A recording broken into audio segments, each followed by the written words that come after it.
Welcome to the Caribbean Cricket Podcast, your one-stop shop for all things West Indies cricket. By the fans, for the fans.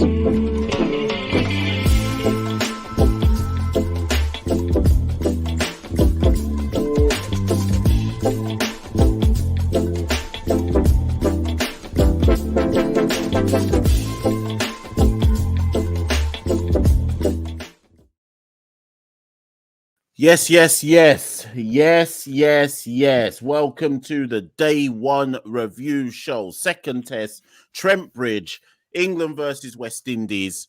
Santokie, West Indies are back. West Indies are back. Look, I only wear this shirt, when West Indies are back. Listen, the facts are there. People might want to disagree. West Indies, we won the toss. We put England into bat. We bowled them out on day one, Mash. Bowled England out on day one. Obviously, there are other facts to go with that story, but the basics are there. We bowled England out. Job done. Day one finished. Successful West Indies, Mash.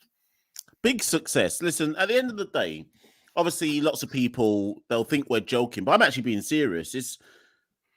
Listen, we have to see it as incremental improvements, right? Naturally, if you put a side into bowl first, if you put a side into bat first, naturally you're doing that because you want to restrict them to 350 or less or something like that, somewhere around the 300 mark. Did England get too many runs? We actually don't know. This is the thing. The obvious thing to do is to look at what happened at Lords and say, West Indies let them get away with it. They dropped 3 catches, missed a stump in, etc. The obvious thing to do is to be like, we've let them get too many. But, okay, touch wood, but it doesn't look the most threatening pitch in the world. There's something there. Don't get me wrong. There's something there for bowlers if you're disciplined and bowl the right line and length, which undoubtedly England will do tomorrow. But England, put it this way, when we went into the tea session, England were 260 odd for 4? I think something like that. That last session, they lost their last 6 wickets for about 150 odd runs. So I think as the day got on, we got progressively better. You take away that power play that they had in the first 10 overs, and probably nobody's really complaining. It's only because of that kind of fast start that people might think that there's a bit of a downer on the day. Yeah, I think if you take the context of the day, England were I think it's the fastest 50 ever scored in Test cricket. They were 50 after 4.2 overs. So it looked at the beginning like it was going to be a record-breaking day for all the wrong reasons. And the way they were going, it looked like easily they would get 500 in a day. They'd done it in Pakistan. So the fact we were able to rein it back in and bowl them out for 416, can see that as a small moral victory for West Indies. However, if we're going to be realistic, Mash, 416 on day one, scoring at just under 5 and over, I would be surprised if West Indies could manage over 250. I know the pitch is a good batting pitch. I just think that the application we saw in Lords, unless there's a dramatic improvement over the last week, I struggle to see how this West Indies side is going to get 300, even if the batting pitch is conducive to it. Because even if it's a good batting pitch, who's to say anyone can sort of apply themselves over a sustained period and put together a century that's needed to get over that 300 mark. So for me, I think England have, they've scored enough runs from their perspective. I kind of also think you kind of see how they value West Indies as opposition. The fact, I think once they got to 300, Stokes and Jamie Smith essentially gave their wickets away. Root definitely gave his wicket away. They were essentially batting as if it was like a club cricket friendly match. I think they got in their heads. Once they got over 300, they were just batting as if they'd already essentially batted West Indies out of the game. So it's a challenge for West Indies to rise up to. I just think 416 on the first day is an ominous sign for us. And I just hope we can put together a substantial total. Like 300 would be great for us. But my gut feeling is, Mash, I just think it's going to be 250 under all out. And then we could end up batting twice tomorrow. What would we need to avoid the follow-on? Just over 200? 200. We just need over 200. To be honest, I think if West Indies got 200 all out, for instance, I can imagine England batting again just to get back. Yeah, they'll bat again. Yeah. So, listen, let's be realistic. Before we break down how good the bowlers were or weren't in today's play, let's just talk realistic. Obviously, I'm catching the train early morning tomorrow to get up to Trent Bridge. realistically, let me put some scenarios to you, and all you have to do is answer yes or no. Will we avoid the follow-on? Yes. Will we still be batting by the end of day 2? No. We will. We will. No, sorry. We avoid the following. Will we still be in our first innings by the end of day 2? No. Definitely not. Will we score more than 250 runs?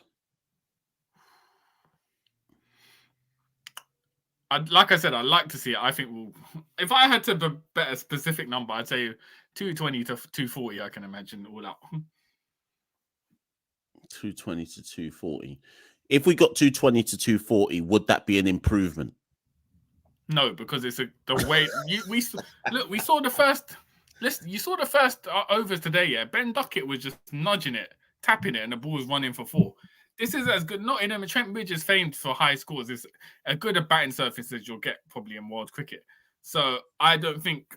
And if we score more than we did at Lords, Lords was a tough pitch to bat on. England didn't go at their usual baseball rate at Lords. It was a tough, slow pitch. So I don't think it would necessarily show an improvement. However, depends on how the wickets fall. If we see good bowling from England, Mark Wood, Gus Atkinson, that gets the wickets, rather than West Indies giving their wickets away, you can say it's an improvement. But generally, if we're still giving the wickets away and we just happen to make 240, I just put it down to the fact it's a better surface, a greener surface. So it was inevitable. So then, okay. So then what is a good performance tomorrow? Sorry, no, don't answer that yet. What is both realistic and a good performance tomorrow? So I think tomorrow, if West Indies are, all right, let's say we're going at just under 3 and over. That's usually how kind of we would bat. If we're 250 for 6, 260 for 6, something like that, end of the day, I would take that as a good performance. Or, I mean, we could even generalize it. If West Indies can bat tomorrow out the 90 overs and not be out. Oh, no, yeah. If we bat tomorrow out, no matter what, it's a good performance. Yeah. So we have to put that as a general statement. But I just don't see Mash, based on what happened at Lords, like, it's going to take a massive turnaround to see that. I mean, we could see, I think a lot is, we say this a lot, it sounds like a broken record. A lot is going to depend on Brathwaite, sort of the tone he sets for the rest of the side. If he digs in, scores, let's say he's 40 off 120 balls, for instance, at the beginning, he sets the tone for the rest of the innings. If he loses wicket in the first 10 overs again, we're going to struggle. Okay. What? So basically, are you saying that 300 is out of the equation? I reckon we can make 300. You got to say that. You're going to the match, bro. You're going to get cussed out by Llama. This is your face, bro. No, I'm serious. No. So, okay, serious. Real talk now. Real talk now. No joking. I reckon we can make more than 250. But when was the last time we scored more than 300? Did we score more than 300 in Australia? I don't think did we make... No, we didn't. Not actually. Against India. I don't think. When was the last time against India? No, Zimbabwe. Zimbabwe's probably the last time we made more than 300. Yeah, but I never said we'd make 300. I never said that. I never said we'd make 300. I'm saying that 250 is not a stretch. Yeah. Remember, Kevin Sinclair is in this team now. And I'm not saying he's any batting superstar, but obviously good to catch He's got flu, probably COVID, knowing what's going on in England right now. But Sinclair coming in suddenly means that we actually back down to 8. And if you want to include Alzari, 8.5, right? 250 shouldn't be out of the equation. If most of them hit a quarter century, then 250. Remind me how many hit a quarter century in the last innings we played.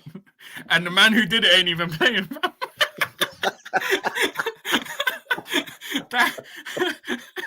That quarter century finished Moti. Man said I can't get out of bed out of this. We got no one in this 11 has experience of a quarter century in the last innings, fam. Unprecedented areas at the moment. So it's gonna, man. I think 250, as you said, is realistic. I mean, I can still envision us getting bowled out for less. Yeah, exactly. So this is all right. So I'm gonna say at Lords at day 1 at the press box when we went into bat, I said to everyone, if West Indies get 180 to 200, it's been good for us. And everyone was like, "Wow, no, that's way too low. We got 120." So I'm saying now 250 is the stretch. It's good for us, but realistically, I think we'll get 220 all out, 230. So we'll see how it goes. But Mash, You know what? Let's go through this in chronological order. So, start of the day, Moti, I believe he's got cold or flu. Isn't playing. Kevin Sinclair comes in. Now, this is the first talking point. West Indies win the toss, put England into bat. Now, a lot of analysts and a lot of pundits are saying, that was a bad decision because surely you'd want to bat on this green pitch and how the weather was. It's a perfect batting surface. My personal opinion, I tweeted it yesterday, was I always thought, regardless of what happened, West Indies were always going to put England into bat. There's a lack of confidence. After what happened at Lords, they'd want to put England into bat and hope that their bowlers, which is the strength of the side, can restrict England to something and give them a bit of momentum for when they bat. So I don't think Brathwaite was looking at the conditions. I think regardless of the conditions, he was always going to put England into bat. What are your thoughts? Yeah, I also reckon that the TV companies told both sides, you know what, let England bat first.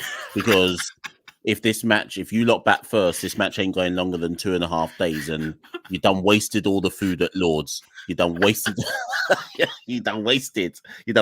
the advertising revenue. People had to get refunded for their tickets. So when I saw that we were bowling first, I was like, oh right, okay. So Sky have basically said that we have to bowl first, and that's why we're bowling first. Obviously, I'm kind of joking, but part of me was wondering if how much TV comes into this, But ultimately, I think you're right. I think there was a reluctance probably to expose our batting lineup to pressure straight away. Yeah. Once again, even though to all intents and purposes, it looked like the type of surface you should, and the weather conditions where you should probably be batting first, all things considered. And to be fair, Santokie, we've looked at the weather forecast. Tomorrow is supposed to be over 30. For those of you who aren't in England, when it's over 30 in England, that's the same as like being 45 degrees in the Caribbean. So the thing is, West Indies can't ask for a better day. Yes, there's the pitches doing bits and pieces, but really, are we going to get much better days than tomorrow in terms of blazing heat and what looks like a pitch that you can get? When the ball beats the inner perimeter, it's going away for 4 on that pitch. Yeah. Do you see what I mean? So there's purchase for good shots on that wicket. So anyways, yeah, carrying on with the dissection anyway. So we won the toss, inserted England, and then took a wicket within the first over. Yeah, and Alzari, it was a good start from Alzari. He got 3 wickets, so technically it was a good day for Alzari, but went for a lot of runs. But I think the way England were batting, everyone's going to go for runs. But first over to Crawley, he bowled a short ball that seemed to have rattled Crawley a bit and then drew the edge of him. So great start for West Indies. It was definitely a reaction from Alzari to, the performance we saw in Lords, which wasn't what we expect of Alzari. And Mash, it goes back to what you said. Essentially, we'll be using the first test and to a degree of the second test as practice to get into game mode for red ball cricket. Alzari had come fresh off the T20 World Cup, had bowled 10 overs in a warm-up match, used that. Basically, that time at Lords was him getting back into the groove of red ball cricket. So this second test was where we saw the true reflection of Alzari in red ball cricket. So it's a bright start. However, Ben Duckett, from what I understand, his wife's about to give birth, and he was batting like a man that was in a rush because he was licking it off. As I said, England were 50 after 4.2 overs, a record. Everything he was tapping was going to the boundary. What did he get in the end? 71 or 59. Yeah. But you know what? I'll give Shamar Joseph credit because he bowled a consistent left length at the off stump to Duckett. He kept targeting that, and that was what drew Duckett's wicket. So Duckett scored quickly and went quickly, but even to draw his wicket, we saw an improvement with Shamar Joseph. We'll get onto Shamar Joseph, the fitness topic, in a bit, but it was a bright start from Shamar and Alzari Joseph, considering they probably, in terms of our bowling attack, faced the most criticism from that Lord's test. Do you know what, though? I'm going to criticise Alzari somewhat. I know over the piece, he got 3 for 93. So 3 for 96, whatever it might be. So when you really dissect that means he's taking his wickets at 32 apiece. For me, Alzari's performance was one of those performances where when you look at the scorecard afterwards, you go, oh, okay, fair. However, Santokie, I do feel that in that power play, 10 overs at the beginning, there was 2 things I didn't like. And in fairness, people in the Discord were saying it, where they were saying, hold on, a lot of these runs are going in the backward point region or going down to third man, and West Indies didn't plug the hole. Now, in my head, initially I was saying in the Discord, the reason why West Indies aren't plugging that hole and putting a deep backward point sweeper or a third man sweeper is because it's in the first 10 overs of the game.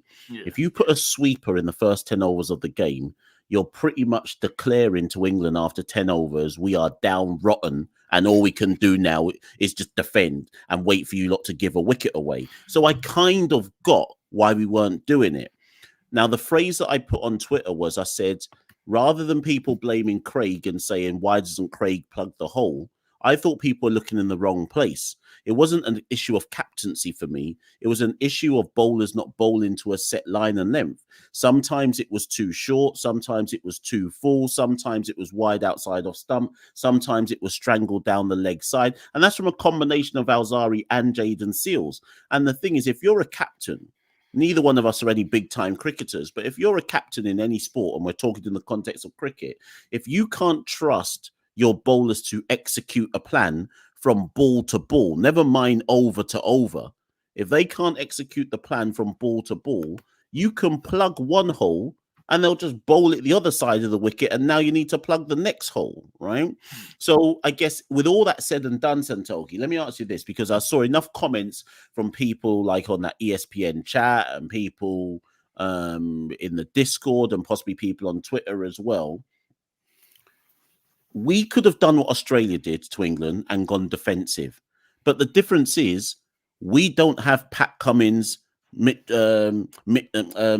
Stark, Josh Hazelwood, who at least are disciplined in their bowling. So I get why people were saying it, but we're not Australia. do you know what I mean? So we're kind of caught between a rock and a hard place. So I was kind of watching that Baz ball opening and thinking, nah, this is on the bowlers. This is on the bowlers. You've got to adjust your line and length and bowl to the field that you've been set. But I don't know, Santokie. That's how I was feeling in the moment. Yeah, no, I think that's a fair point. And I think Holder kind of came on. They brought Holder on and he kind of restrained the runs and kind of at least had some logic about how he bowled his line and left to bowl into the situation. I feel like Alzari and Shamar in that opening didn't bowl to the situation. They just kept bowling as they would. And then I think, was it Jayden Seales delivery? Ollie Pope got, it was Afanase, isn't it? Dropped it at gully. That was a tough chance. And then Shamar Joseph had Ollie Pope as well, and Holder dropped it. So the fielding was bad, particularly in the first session. I watched the first session ball by ball. There was a lot of, sloppy fielding, balls going through fielders onto the boundary, 2 drop catches. So again, I get the pitch was slightly tricky, but the fielding wasn't great. And compared to what we done in the Gabba, when the fielding was essentially almost 10 out of 10, it's those small margins we didn't capitalize on. Because if you get Pope early, I think the first time he got dropped was on 40 something. He ended up to making 120. If you get Pope early, England out for maybe 350, and then it's game on. So those fine margins, especially, I was disappointed with the fielding because I get England play Bazball. They're going to play how they play. They've hit every team at home for 5-6 runs and over, including Australia with all their bowlers. So you got to control the controllables. You got to be disciplined in the field and try and balance the margin in that way. So I feel the fielding was a big way in which we let the side down today. There was another drop late on. Was it? If I freeze, by the way, Santokie, I can see my internet's playing up. So if I freeze, just carry on. But was it Mikael Louis later on? Was it him? Was it his brother? Who got put down late on? Might have been Jamie Smith, or was it Chris Wilkes or someone? So I think over the piece, I think there was 3 what I call genuine dropped catches, and I think Josh missed a stumping as well, and then there was quite a few too many fumbles in the outfield, balls getting by fielders that probably shouldn't have got by fielders. So yeah, it's weird because in many ways you could say we restricted England to 4-1-6. Given how bad we were in the field, we still managed to. Do you get what I'm trying to say there? It's a weird one in that we kept getting wickets even though we were down rotten in the field. Do you not think, though, maybe Stokes and McCullum said to England, we're just going to battle the day and we'll declare regardless of what we score? Because towards the end, England were essentially giving their wickets away. They were just firing all sorts. So I think a lot of it, obviously, we capitalised on England just playing reckless abandon. Basically, they weren't really. No one was really trying to build anything together. So we capitalized on that. But like you said, we still capitalized, bowled them out. What did you make of Mash? What did you make of Kevin Sinclair? Because obviously he got the wicket. I saw the wicket of Harry Brook. Brook went to sweep him and he got that wicket. Did the somersault, got a few cheers on the crowd. Then he got, I think it was Gus Atkinson later on. But you tweeted earlier in the day, Baguda Moti would have been perfect for the situation at the beginning when England were firing away. So in comparison to kind of what we know Moti can do, how do you think Kevin Sinclair fared on day one from what you saw? Yeah, I thought Sinclair was good, to be fair. When he came on, have you got his figures in front of you? What it was 2 for what in the end? 2 for 70 something, maybe? I'll just get out 1 sec. It was Kevin Sinclair 2 for 73 of 22 overs. Of 22 overs. Economy what? So he went for 3.31. Okay, 3.31. I think given where Kevin Sinclair's game is at as a right arm orthodox bowler, he was passable. I thought that was passable, and at times he, with a bit more luck, I think was it him where Josh missed the stump in. Yeah, I thought that he bowled with good control. I'd like to see him still get more revs on the ball and spin it a bit more. But given he was a late call up with and decision to bring him in because of Gudakesh being ill, I thought he did a good job.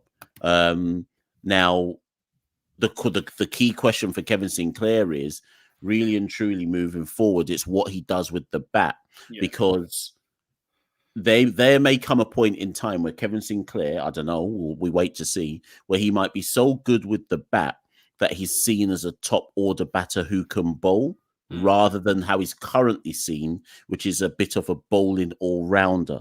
Yeah. Do you see what I mean? And if I'm Kevin Sinclair, I'm probably going to keep trying to develop my batting, because that's what will get me in the side more so than my bowling, if you see where I'm coming from. So yeah, I thought Kevin Sinclair was good. Seals and Alzari obviously expensive up top. Shamar, okay, so let's get to Shamar. Shamar Joseph pulled up again. Santokie, talk to me. Listen, this just, for me, this highlights that, one, they didn't have any faith in Jeremiah Louis playing. Because if you're any other side, if you've got a player who's even 90% fit, not 100%, you're going to go with the next bowler in your squad. That's why you take a squad, 15-man squad. So for me, they didn't have any faith in Jeremiah Louis. And I know people will say, but he bowled 11 overs and stuff. But the fact he pulled up, that's 2 tests in a row. Why are you playing Shamar Joseph at this point? Surely just give him the rest. Unless the only logic is the series is on the line here. So they're just throwing that in. But I just think long term, you just give the man a rest, because obviously there's issues. He's not 100% fit. You're not going to get the best out of him. It's going to damage his confidence. It's not going to help the side. So I just think this highlighted the fact that they didn't have any confidence in Jeremiah Louis coming into that 11th more than anything else. So it's a strange management. It'd be interesting to see what the coaching staff say about it, because Mash, me and you have both said in the review show, surely Shamar Joseph doesn't play the second test. You give him that rest, let him come back fresh for the third test. And lo and behold, he surprisingly got picked for the second test. They didn't make any changes until Moti dropped out. And exactly the same thing happened. He's gone off mid-over with what looks like a strain. So he's clearly not fit, and it's a strange move for me. Listen, I'm reluctant to even talk on it, because I said what I said, and I warned people what I warned people about, and it has come to pass now in both test matches. All I want to know is what, obviously teams do fitness tests, so we can't really blame the think tank and say, why did you play Shamar? Because assuming they did a fitness test before the match started, because that's what you do when somebody's touch and go, assuming he was touch and go, let's just assume he passed that fitness test, or maybe the fitness test was yesterday. In that scenario, as a team, you're going to play the guy who is one of your kind of key strike bowlers, right? But to see him go off before 10 overs had been bowled just made me think, hold on. Like, as you said, Santokie, what's the point of a squad if you're not going to use your squad? And I don't even buy the idea that, but the series is on the line, because really and truly, we're supposed to be thinking in the context of World Test Championship points. I know nobody really does, apart from the big teams. But this isn't about winning a series. This is about what's your best team to try win some World Test Championship points. And clearly and evidently, a 90%, they believe that includes what looks like a 90 to 95% fit Shamar Joseph. I don't know if he'll bowl again, if England even have to bat again in this match. But irrespective, I'm saying now he should not play at Edgbaston. Yeah, because, and again, I'm not saying that because I'm not saying that because I'm resting him per se. I'm saying that because as soon as Edgbaston finishes, this team flies back to the Caribbean and probably straight to Trinidad for the Test series versus South Africa. So they need to think a bit longer term here. Is it worth running Shamar into the ground, risking further injury? Or do you look ahead to that South Africa home series and say, you know what? Rest out this last one, Shamar, so that you're ready for Trinidad. But we'll see. I would love to know what Andre Coley, the head coach, has to say about it. Also, Mash, we have to consider it might have been Shamar pushing for it. And with recent history, remember the man played the last day at the Gabba with a broken toe. It could have been him saying, yeah, I'm fit, I'm ready to go. And if you pass the fitness test, it is what it is. You go with what the player feels. So it could be a lot to do with that. But surely logic would have said, if a player's pulled up in the first test at Lords, it's a short turnaround to the second test. If we look at it holistically, as you said, it's not just the England series. We've got the South Africa series coming up. Sure, at some point, Shamar's not going to play all 5 of those tests back to back anyway, even if he's fit. So surely you just put game management in and rotate the squad. So it's poor use of the squad, and it might have come back if England do bat again, it might come back to haunt us, because if Shamar's out of the lineup, it's a very it loses a lot of its penetration, that bowling lineup, and there's a lot of pressure on even a Sinclair to try and perform. So we saw the warning signs. It is what it is. Hopefully Shamar can recover and it's nothing too serious. But if it is serious, the warning signs were there and the precautions weren't listened to. 100%. Listen, the last thing I want to touch on is, do you know what? I'm going to big us up, Santokie. I'm going to take just this little piece to big us up, right? There was a moment in this match where I thought to myself, this is why CCP is so important, and this is why CCP exists, and why other media who claim that they know about West Indies cricket ain't on nothing, right? Before at Kent, when we were interviewing Kavem Hodge after the game, the whatever day it was of that Beckenham game, there was a moment in the interview where I said to Kavem Hodge, do you consider yourself an all-rounder, right?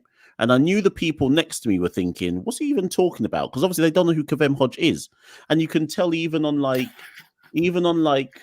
on TV, and unless it's Faz or Carlos or whoever, the English broadcasters have no idea who Kavem Hodge is. They don't know nothing. They're not familiar with his game, right? So when Kavem Hodge came on to bowl, all I was thinking was, this is why we asked him about if he considers himself an all-rounder, because Kavem, I'm not saying he bowled a great delivery to get out Ben Stokes, and who was the next guy that got out to him? Was it Jamie Smith? I can't remember. I'm not saying they were brilliant deliveries, but do your research, because they were treating Kavem Hodge as if like Craig Brathwaite had just turned to him for no particular reason. West Indies have run out of ideas. They've given the ball to Kavem Hodge. I'm not saying Kavem Hodge is a world beater, but he knows how to bowl.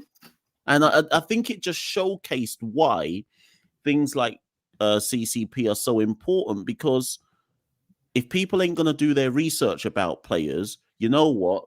Everyone just listen to CCP, because we've been talking about things like this, and it's been part of the analysis that we bring. So I think I just wanted to kind of just raise that, to kind of echo, this is why we do what we do, because when you go abroad on tours, people ain't rating our players like that. They don't know nothing about some of our players. Yeah, I think So when to give context, at the Beckenham warm-up match, there was about 4 journalists interviewing Kavem Hodge, others from the biggest cricket or media publications going. I think the questions that were asked, Mash, were like, what do you think of South London being a Caribbean spot? And Kavem Hodge was like, I've never been to South London before. What are you talking about? And there was a generic questions. And then when you asked him about being an all-rounder, his left arm bowling, like you could see Kavem Hodge was smiling, because he was like, okay, cool, someone knows my game. And I think you also talked about his domestic performances as well. So as you said, that sort of highlights the importance that CCP plays. Because if we weren't there, the questions would have just been about South London, Caribbean link-up, and then nothing else. That was it. Interview finished. You wouldn't got anything else. So, as you said, big up CCP. We're here to fill a void, give information to the public. And also, it's a platform, that we know what we're talking about. We follow the domestic game. We make as much content about this test series as we do about, the red ball competition in West Indies, Super 50. We're consistent. You can check our back catalogue. So, big up CCP, we have to give ourselves flowers, we can't be humble all the time. Yeah, go ask people about us. We're outside. Go ask Carlos. Anyway. No, but you know what, Also, that's because we didn't talk about that. When we was in the Lord's press box, I know Carlos Brathwaite came up to you, bigged yourself up. Ian Bish knew us straight away. And from talking to people, stakeholders, people in media, it's clear that, Caribbean Cricket Podcast is, even though we might not get the flowers from everyone, people are listening, basically, Mash. Yeah. Players, any other players who are listening in your hotel room right now, listen. I know sometimes you don't get upset with me, but I'm coming to rally tomorrow. I'm coming to rally, please. Someone give me a 50. Someone give me a 50 tomorrow. Have you got your quarter century sign up? You can wave that when someone hits that 20. You know what I'm gonna do? Hold on, where is it? This is what I'm gonna do, Santokie. Right. I'm gonna bring my Jamaica flag. And in the yellow part, going down the yellow part, I'm gonna write quarter century. And when the quarter century's up, I'm just gonna wave the flag at the quarter century. Anyway, say hi to Jason Holder when you get there tomorrow. Yeah, for real. Jason, shout me, Jason. I'm outside. But listen. we said we do 30 minutes. We kept it quite disciplined today. 31 minutes. Day one review. Mash, you're going to be live at Trent Bridge tomorrow, so you might come out with some content. You never know what's going to happen when you're live on the ground, so expect some content there. I'm sure we'll put together a day 2 review. Day 3 review. Hopefully we can take it that far. But as always, Mash, we rally. We're hoping West Indies can bow tomorrow, first innings. If we can end the day 300 for 6, 307, 300 for 7, we'll take that. All of us rally. Everyone following, all the regulars in the comments, tuning into this live. We'll rally tomorrow. We'll be back very soon. So, last word over to you, Mash. Yeah, 100% people. So, like I say, England 4-1-6 all out. More than we probably want them to get, but we're in the game. We get a whole day, hopefully, to bat tomorrow and get somewhat of a redemption. I think first things first, I think I said in the Discord, I think we've got to set up tomorrow, Santokie, as simply like targets, small targets, whether it be 10 over targets, whether it be 100 ball targets, 50 balls targets, whatever it might be. And ultimately, like you said, Santokie, if everyone who's listening to this, all West Indian supporters, I think we just need to try and just send whatever good wishes we can to Craig, because we all know that if Craig goes deep in terms of time at the crease, the confidence will just run through the rest of the side to believe that they can go deep at the crease. So positive wishes to Craig, because he's probably the key and the foundation here. But ultimately, everybody, let's hope they perform. And more, I think the first target fundamentally for me, Santokie, tomorrow, I'm looking for us to pass the follow-on and ensure that England have to bat again no matter what. That's the first target. Once we get past the follow-on, once we get past it, everything after that becomes some kind of bonus. But anyway, Santokie. Man said if we scored 217, he's storming onto the pitch, that celebration. Avoiding the follow-on. I'm going to do a Graham Souness. I'm going to do a Graham Souness with the flag behind me and just plant it in the middle of the Trent Bridge pitch and say we're here now. You know when Lara got the record 375 and everyone ran on the pitch? That's what I'm going to do. When I see the follow-on pass, I'm just running on the pitch. Man said when Kirk McKenzie gets that quarter century, people are going to be carrying him off the pitch. End of the table. Hey, listen, we're down bad. This is down horrendous, man. Anyway, thank you everyone for tuning in. Like, comment, share, subscribe. Mash is going to be a Nottingham tomorrow. If anyone knows any good yard food shops, send him suggestions, recommendations out on the front line. And we'll be back with some more content. So stay tuned for all of that good stuff. Take care, and we'll see you soon. We rule the cricket world. Now the rules seem coming. Welcome to the Caribbean Cricket Podcast, your one-stop shop for all things West Indies cricket. By the fans, for the fans.